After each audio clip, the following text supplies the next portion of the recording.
studies.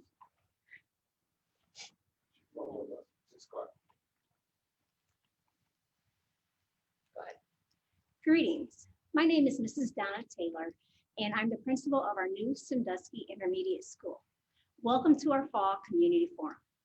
The Sandusky Intermediate School family would like to personally thank all of our parents and students for your patience, flexibility, and understanding while participating in our orientation, device pickup, and student assessments. It is greatly appreciated. It was a success because of you. At this time, I would like to introduce Mrs. Tara Toft, the principal of the Regional Center for Advanced Academic Studies.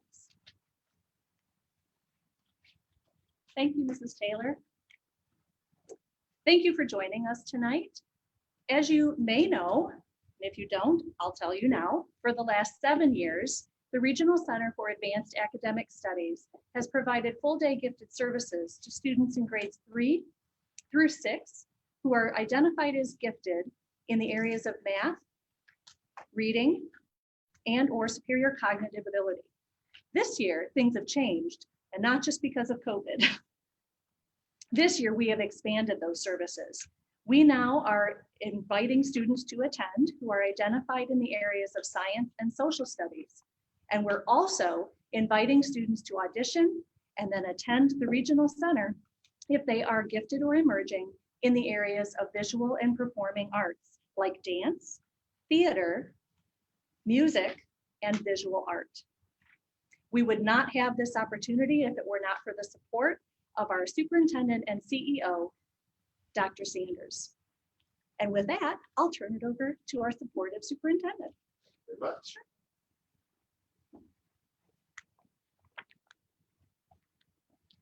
Thank you very much, Mrs. Toft, for that very nice introduction. Thank you also to Mrs. Taylor, our principal here at the Sandusky Intermediate School, located right next to our alma mater, Sandusky High School. And we should also mention that the Regional Center for Advanced Academic Studies is located in our Adams building, formerly known as the Adams Junior High facility, right downtown next to, across from our public library. So we encourage you to check out all of our innovative programs that we've designed to make them available for our students and for our families. At Sandusky City Schools, we are committed to open dialogue and transparency. And so tonight we'll have an opportunity to present some material to you, take your questions via Facebook Live, and respond to you in real time. We're delighted tonight to have with us the Vice President of the Board of Education for the Sandusky City Schools. He's a veteran board member, and we're very pleased that he's with us tonight. Please welcome Mr. Tom Patterson. Mr. Patterson.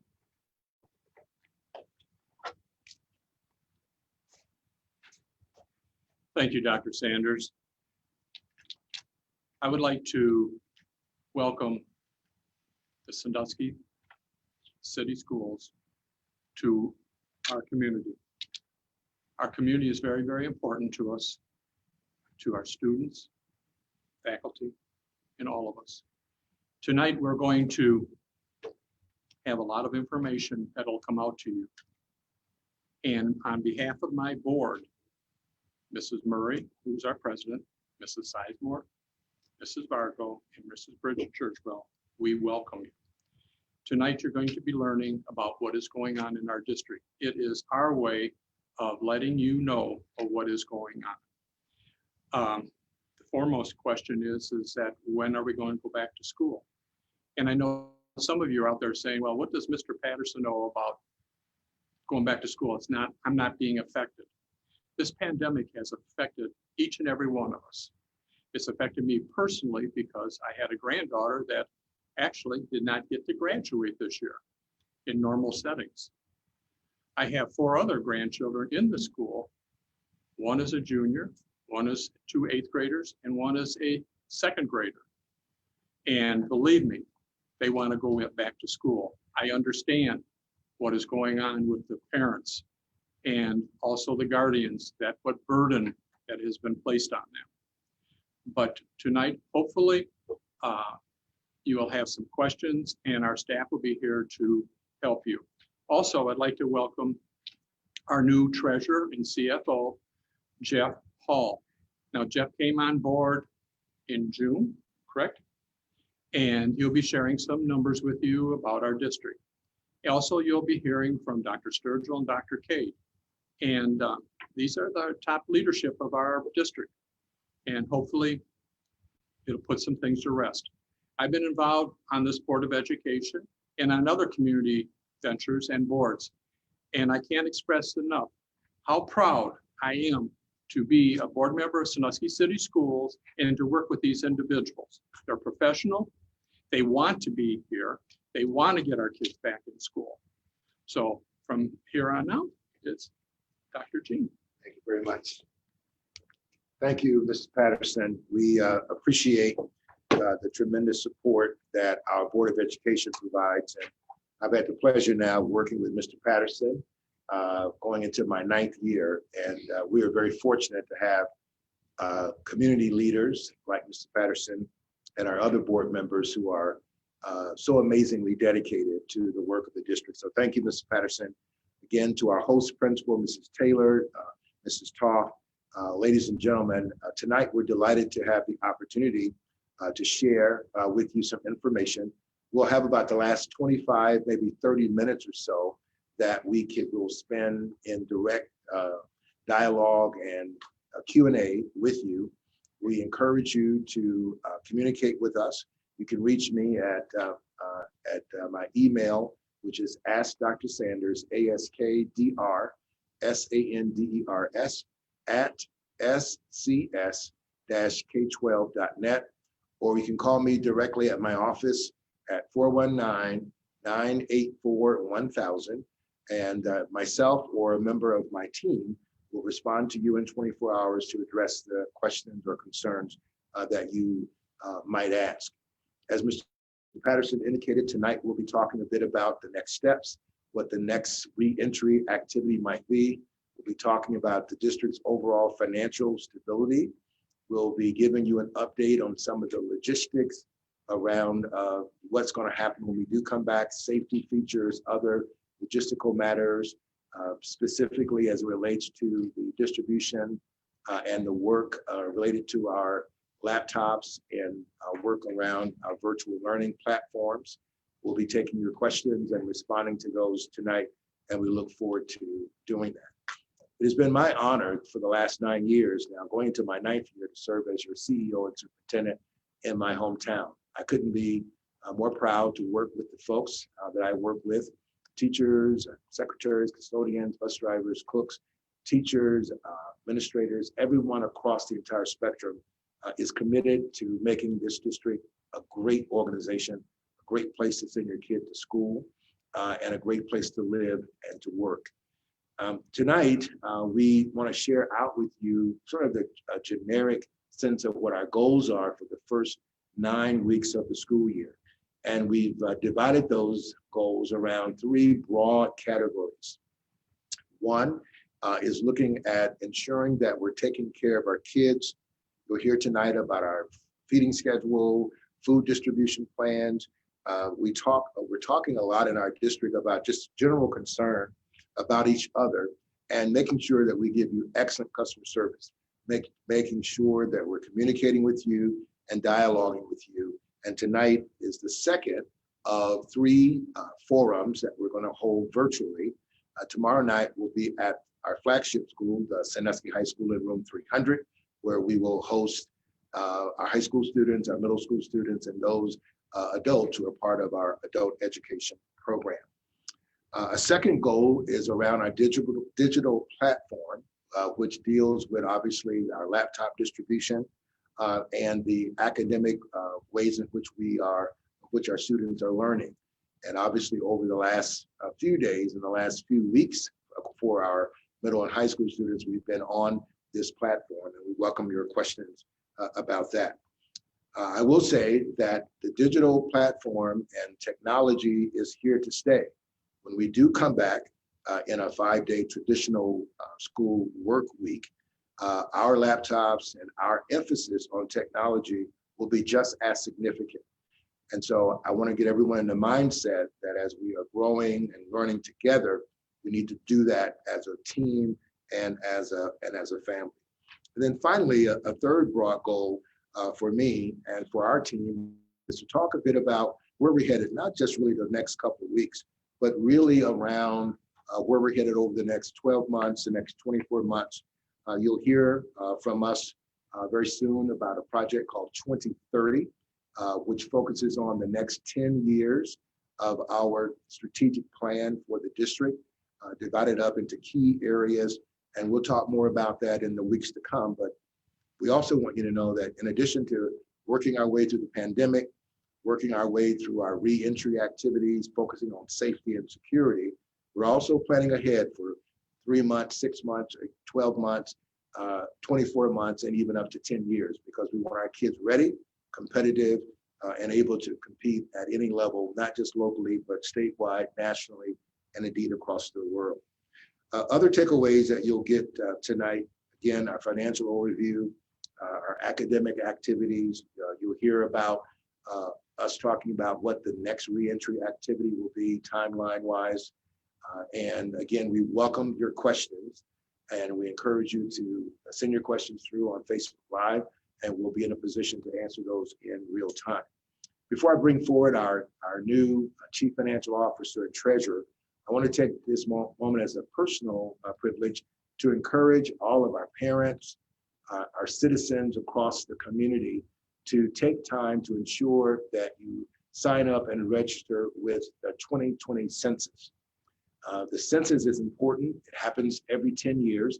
And the reason it's important, as the federal government and other governing bodies make decisions about resources and particularly financial resources, is based upon our population and the families and the number of people we have.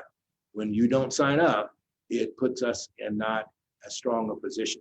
So if you're looking for more information on the census, you can go right to our website. We have a link there. You can click on that and it'll direct you to how to register. We really need you to do that, and we encourage you to do it as soon as possible. It's my pleasure to bring forward our Chief Financial Officer and Treasurer, Mr. Jeff Hall. Jeff, come on up.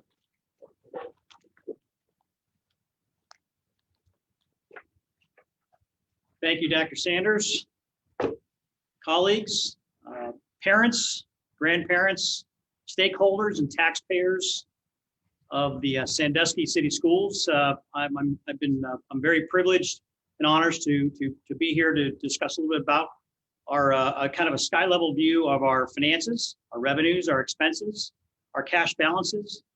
And honestly, my primary objective and my staff's primary objective is to work closely with senior leadership, staff, and with all of you to ensure that we do have, as Dr. Sanders had alluded to or mentioned, resources, and that's really fiscal financial resources to continue the outstanding educational programming that you've been accustomed to and can expect. The general overview that I have for you this evening is on a pretty involved slide, but basically, if you were to take away a few things, one is in public school finance, revenues do remain somewhat stagnant because after a levy occurs a couple years later, that money doesn't necessarily grow, but your expenses always do, because inflation holds no bounds. And in this case, we did start to deficit spend, which means our expenses were greater than our revenues in this last fiscal year, last school year. So we are deficit spending currently. And obviously COVID-related expenditures that we did not expect didn't exactly help matters, but we are working to escalate any of the negatives as the year unfolds. And so there's still some things that we don't know are going to happen, but we are definitely prepared to keep our staff and students protected with the supplies and materials that they need to keep safe in such a interesting time in our world's history.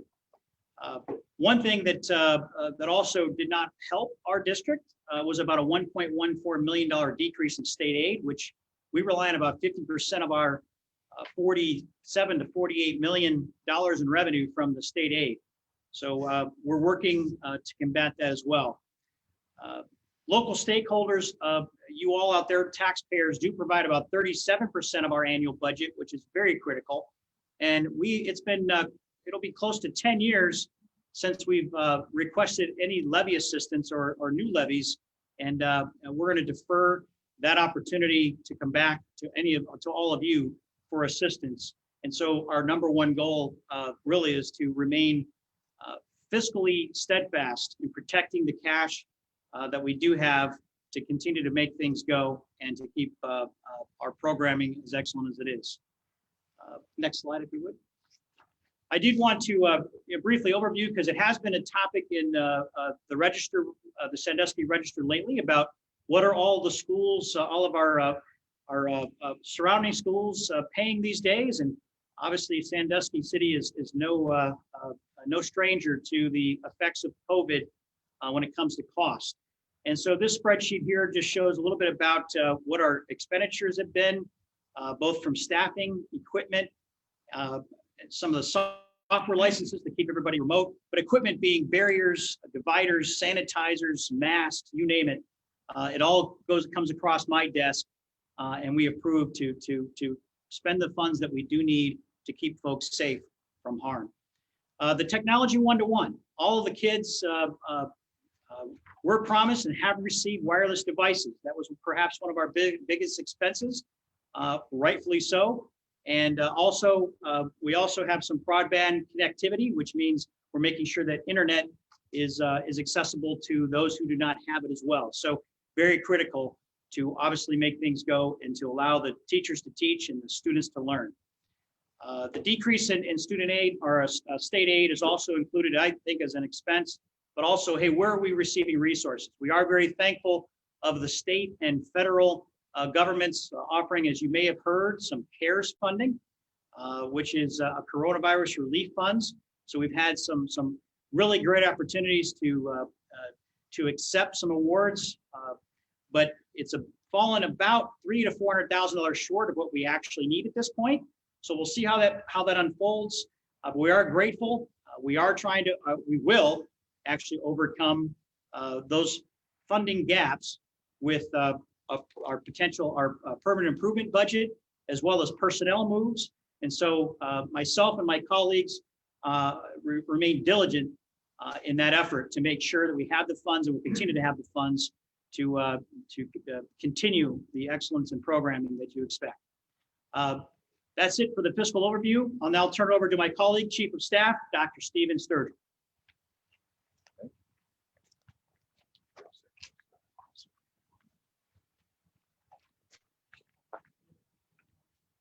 Well, good evening, everybody, and again, thank you for being part of our virtual forum.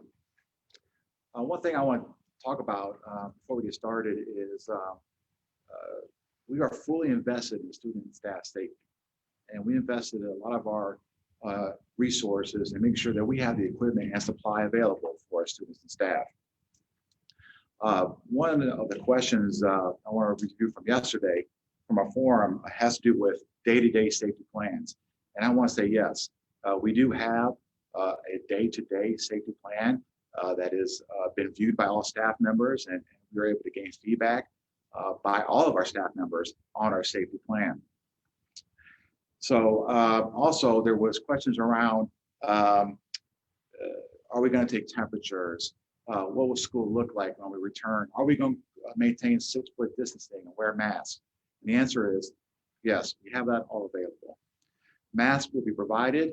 We currently have provided masks to all staff, and we have for every student in the district. Each school has a non-contact school forehead thermometer to use. Actually, I have 4 to 5. Each classroom is sanitized after staff leaves for the day. And when students do return, we'll actually clean restrooms every hour and make sure we're actually more proactive in cleaning and disinfecting throughout the day. Some of the things that we have done to make sure that we are ready for when students return, we replace water fountains with touchless bottle fillers.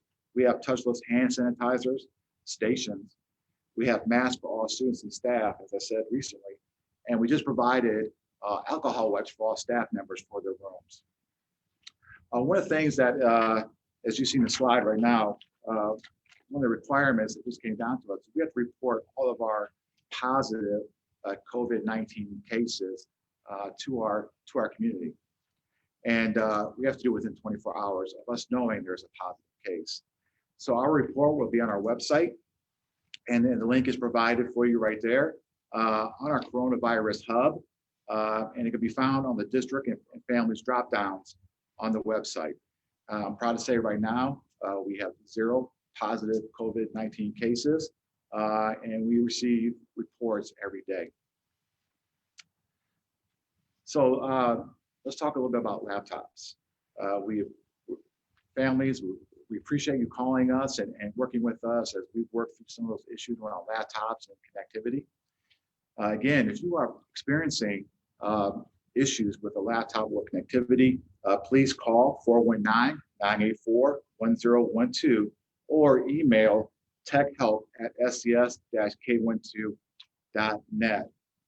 Also on the slide, you can see there's help for OneView access, for Google accounts, and help with Class, Dojo, or Remind.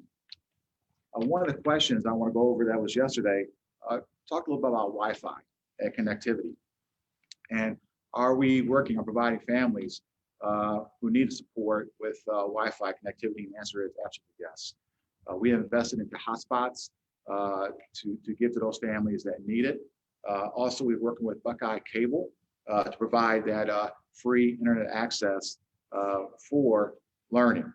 So again, if you need support, we're asking you to call either, again, email TechHelp or call our front desk at 419-626-6940 for access to maybe Buckeye Wi-Fi. They'll take down your information and then we'll work with the cable company on making sure that you are able to get that internet access. All right, next one. So one thing that's very important is ensure that we are feeding our families both breakfast and lunch. And I just want you to review the food locations.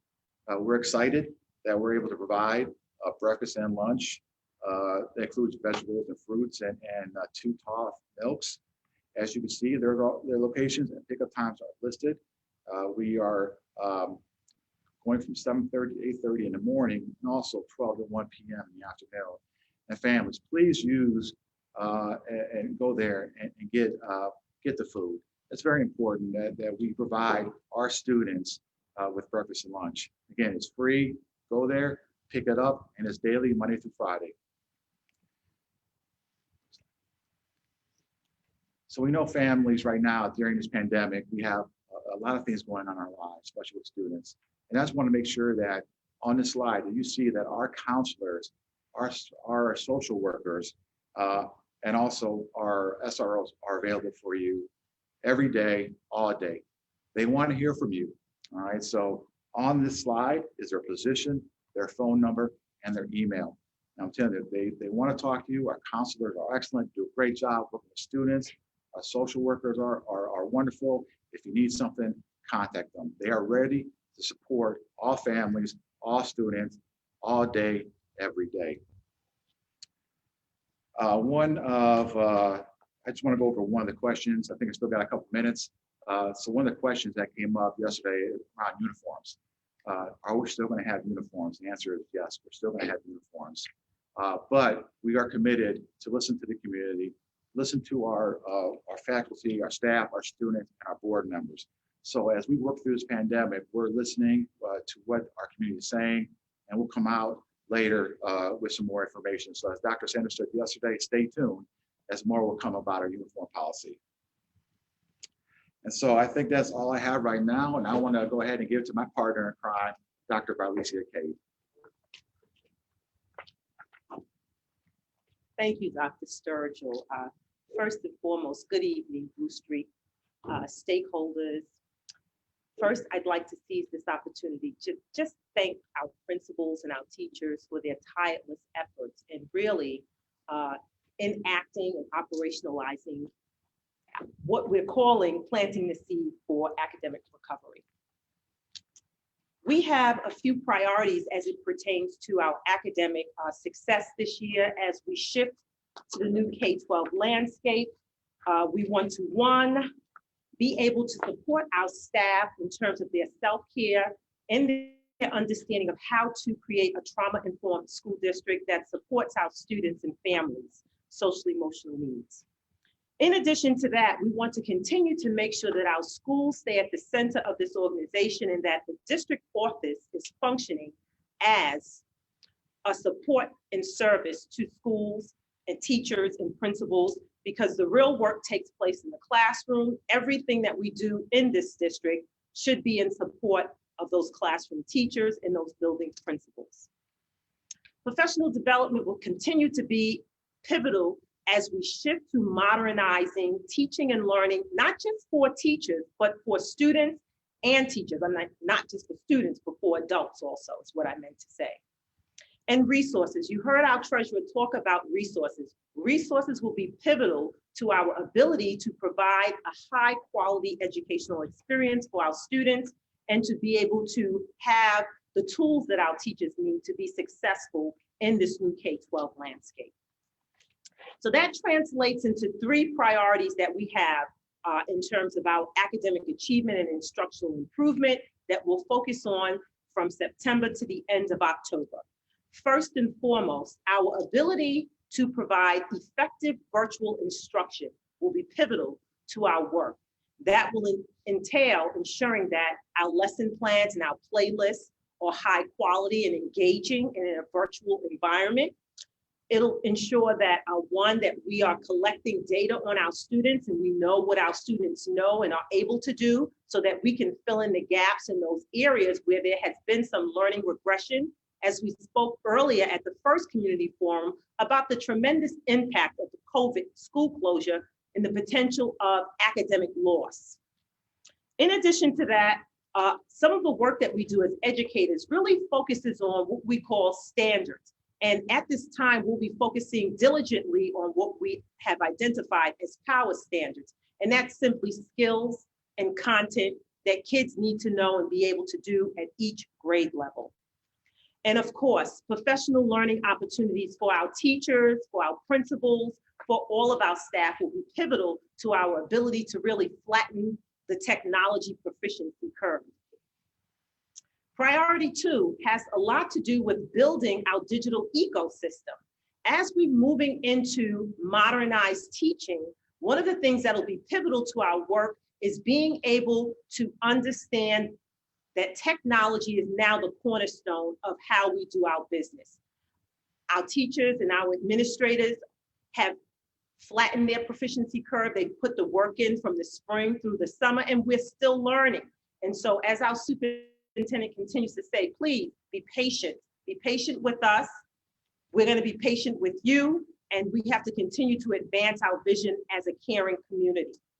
We are creating for our families, and it's already on our website. If you go to the Reentry page, you will see that there are digital hubs by grade band. There's one for the Sandusky Early Learning Academy. There's one for Sandusky Primary School. There's one for Sandusky Intermediate School. There's one for the Regional Center for Advanced Academic Studies. There's one for Sandusky Middle School, and there's one for Sandusky High School. You click on those links that will take you into a digital world that focuses on each of our teachers' Google classrooms and pertinent information as it pertains to being able to support your child's learning at home.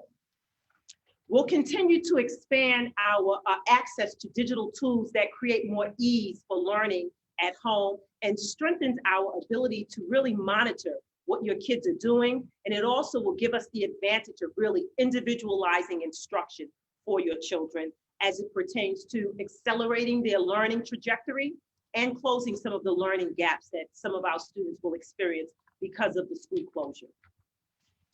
Our third priority has a lot to do with baseline assessments, what we call in education formative assessment. And this is basically, we give an assessment, and it's important that you bring your child in for the KRA assessment. It's important that you bring your child in if you've been asked to take an assessment, because that's going to give us very important information about which skills, your kids are strong in and which skills your child may need more assistance in. And that's going to allow us to provide those interventions that are specific to your child's need. And so we're going to take that data, our principals, meaning Ms. Taylor and Ms. Toff, and the other principals, and they're going to work with the teachers to develop intervention plans and acceleration plans during our enrichment hour. So remember, it's very important, and we'll be providing some guidance around how these assessments are going to be used. When you think about baseline assessment, it's just basically a low stake assessment, which does not have anything to do with your child's grade, but it has a lot to do with the information that we need to meet your child where your child is to take them to the next level. And so from our 3rd through our 6th grade students, they will be taking the cadence, and that helps us with discrete skills around the areas that they may have trouble with in reading. And then some of our students who are taking the STAR assessment also, because we're trying to get some diagnostic information. It's just like when you take your car to the automobile mechanic, they run a report and it gives you important information about what your car needs to run efficiently. That's very similar as it pertains to our baseline assessment process. So in being responsive to some of the feedback that we received yesterday from our community forum, there was a few questions that came in pertaining to parents and some of the challenges that our parents have had with accessing our Google Classrooms. In response to that, I'm happy to report that we have 2 professional learning or support sessions set up for our families. More details will follow. However, on September the 22nd, you can mark your calendar. We will have a face-to-face session that will have limited seating. And of course, we will be applying all of the social distancing guidelines, and masks will be required. We will get the details out regarding registration and location on our website tomorrow. But September the 22nd, we will offer a face-to-face support session for parents around supporting your child and getting into those Google Classrooms. And then on September the 24th, we'll be offering a virtual session for any family member who's not comfortable coming into the school environment. We will also offer a virtual session on the 24th from 5 to 6 p.m. And I want to take this time to personally thank Missy Phillips and David Hayes for quickly turning this information around and earmarking these dates on their calendars. And at this time, I just want to encourage our community to continue to be patient with us. Our hearts are in the right place. We have trained for this, but the very best plans, when you go for implementation, there are those mid-course adjustments that need to be made. And so we give you our commitment that we want to provide for your child the very best opportunity and experience as we shift to the new K-12 landscape. So thank you.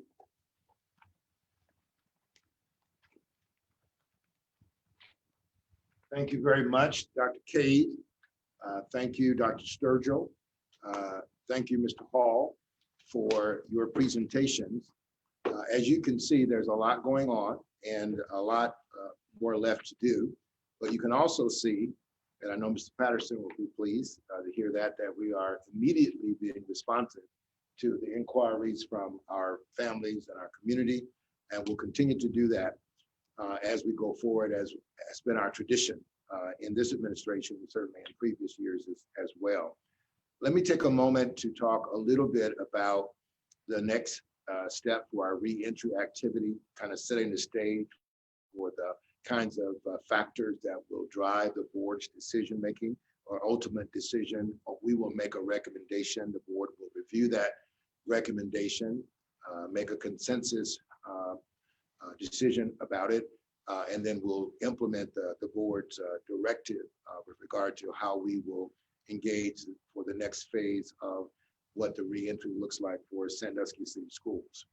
So as you know, we are currently on a 100% virtual framework for instruction in our district.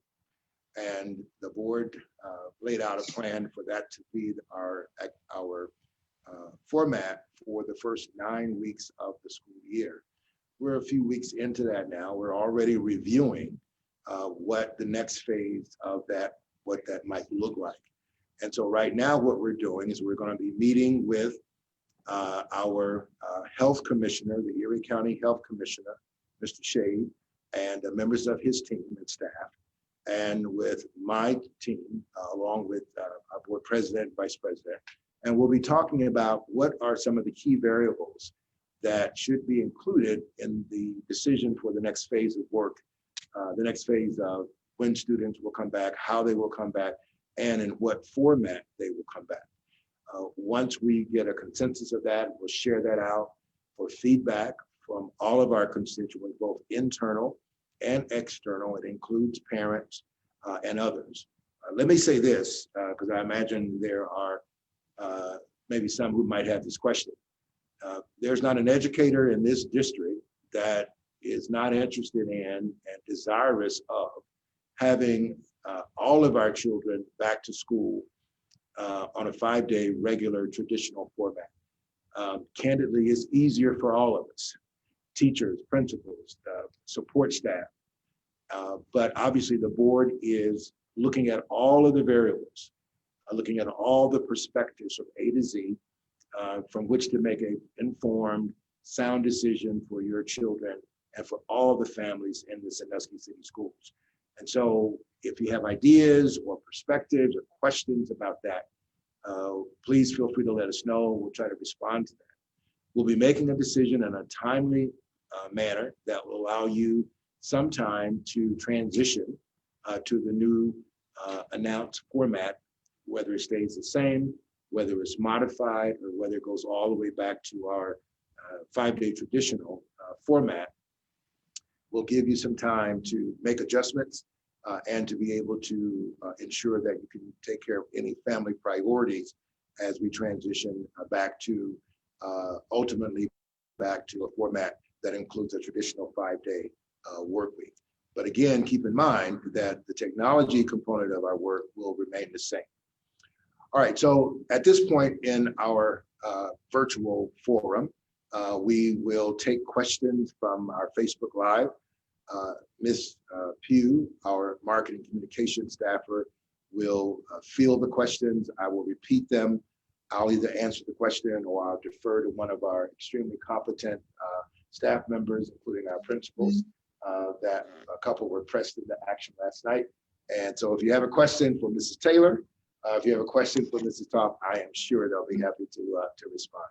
All right, so KK, what do we have to start out with tonight? Our first question, Tara actually already answered, but in case you want to address it again, if our child can't attend the Google Live Meet, are they able to watch the recordings later so they are not affected and have an absence on their record? Okay, I don't know if Mrs. Toff could address that or not. All right, why don't you come back up? Yeah. Just so everybody. Yeah. Oh, you responded online in real Yeah. time. Perfect. Excellent. That's what exactly we want. For those who did not, please share out with everyone. And Yeah, repeat so the that was question. actually one of our parents from the regional center that asked that. So my response is yes, we have asynchronous learning options for our students. Our teachers are putting videos out to provide the instruction because we know sometimes there are connectivity issues at certain times of the day, or families just need a flexible schedule. For this remote learning, we know that there are just things that get in the way. So students can log into their Google Classroom. They can watch those instructional videos and then complete the assignments.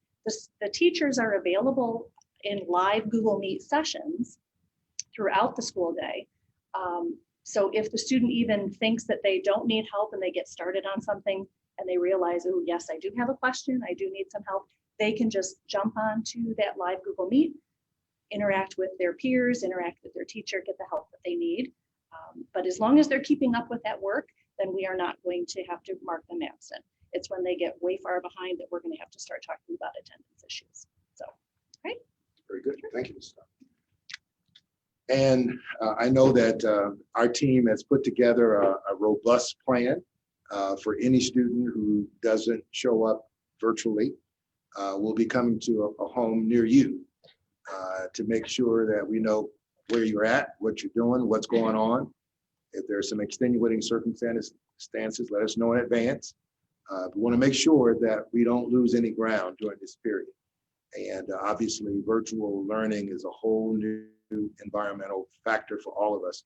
But we're going to work with you to make sure we provide the best educational opportunities available. KK, what else do we have tonight? What is the process in order to homeschool, and can you do it temporarily? Okay, so the question is, what is the process to homeschool, and can you do it temporarily? We have an office at the board office that handles homeschooling. There is a application process of paperwork that needs to be completed for that to take place. And to the question of can a parent homeschool temporarily, the answer is yes. But certainly you would want to consult with one of our professionals who work in that area to make sure that you understand all the advantages and disadvantages of a homeschool kind of environment. I would remind that particular individual who asked that question that we do have opportunities and options for a student who wishes to certainly stay enrolled in the district and to do their assignments online at home. The parent can certainly be right there by their side, advising them and giving them support in that way. Plus, the student and the parent will have the added advantage of engaging with a professional educator on those topics as well. So while homeschooling is certainly an option, we certainly will work with you either with specific courses or with a way in which we can make sure you are comfortable with the level and the intensity of instruction for your child. What is the youngest age for students to attend preschool, and what are the requirements to attend? Okay, that would have been a great question for last night because we had the preschool folks there. And so if Ms. Pace is watching, we'll ask her to respond to that. Now, I do know preschool is a little more complicated than what it might appear to be on the surface. And there are some cases where I know 4-year-olds, perhaps even 3-year-olds are part of that dynamic, but there are some very specific factors that go into that decision. So for that question, if there's not a staffer who can give us a response now, what we'll do with that question is we'll get back to you. We'll get back to you with the details of that because there are, in the same classroom, there are two types of dynamics that take place. So without one of us kind of stumbling through an answer, I think what we'll do is we'll take that question, and if we can get a hold of Ms. Pace, we'll get an answer for you before we go off the air tonight. And we certainly will get an answer to you before in the next 24 hours. But a great question last night, and you can watch the forum any night, of course. But last night we focused on our preschool and kindergarten and grades 1 and 2. Tonight, our focus is on grades 3 through 6, where Mrs. Taylor is our principal. And we're also focusing on tonight our gifted program, the Regional Center for Advanced Academic Studies in their new location at the Adams Building. But we'll get an answer to that inquiry here before we go, or certainly very short. Anything else there? I would like to know how many hours a day a child should be online. Dr. Cade stated yesterday that 2.5 to 3 hours, but my 4th grader is on 4.5 to 6. Okay. Dr. K, you want to talk a little bit about what is a recommended? 4th grade.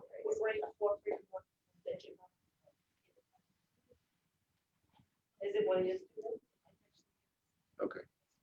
Let's take a stab at it, and then if there's some additional, either Mrs. Taylor or Mrs. Toth can respond. So it is feasible that if your child has been invited to an additional support session because they may need more support, they would be asked to come into a small group session.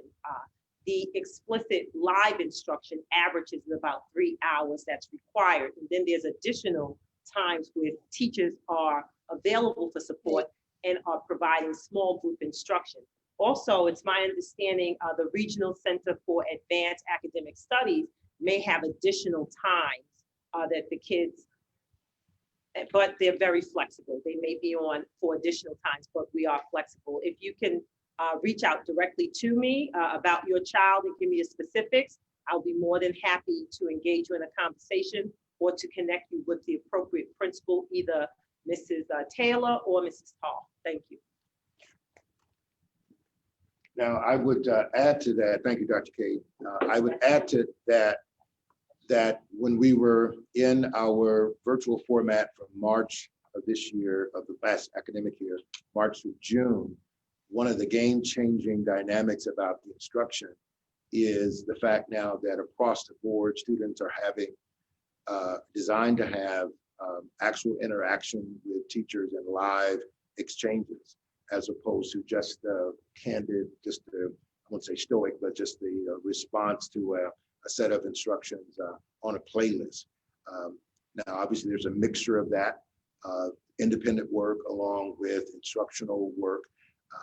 My view of that is that's a very positive way to engage. Now, let's be clear, it is not the most optimum learning environment for a kid. The absolute best way, in my view, that a child can learn is with a highly qualified, capable teacher in a classroom environment where real live exchanges can occur, group interaction, group work, responding to research-based questions in real time, and being able to do work that allows for interaction with other students, which I think also has a lot of social advantages when students interact as well. So if you have additional questions on that, please email us, email me or any of the staff members, any of our principals will be more than happy to respond to that question. My son has special needs, but I was told he could only come in if he was in a special ed class for a certain percentage of the day. I think he needs more support than I can give him at home. Can this be revisited? Okay, I'll ask Dr. Turgill to respond to that from the special ed education point of view. But we are in a position where we're providing some support to certain levels of students, and Dr. Turgill can give you a little bit more insight as to how we are doing.